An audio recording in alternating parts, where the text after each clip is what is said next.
vistos Gold estão a entrar numa nova fase de investimento. Muitos investidores chineses que já possuem este visto de autorização de residência em Portugal estão agora a alargar a sua área de atuação.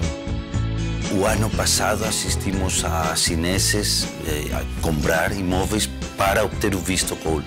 Neste ano, além dos vistos, os chineses que compraram o ano passado estão a voltar para investir no imobiliário. No imobiliário em que? Prédios para dedicar a turismo ou para arrendamento, hotéis, agricultura, vinhos, oliveiras.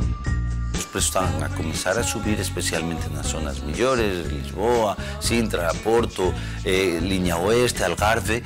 Já está a começar a assistir a preços. Por quê?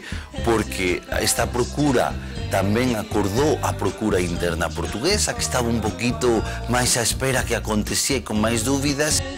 Um fenómeno em crescimento e que está a ter um impacto significativo na atividade imobiliária portuguesa.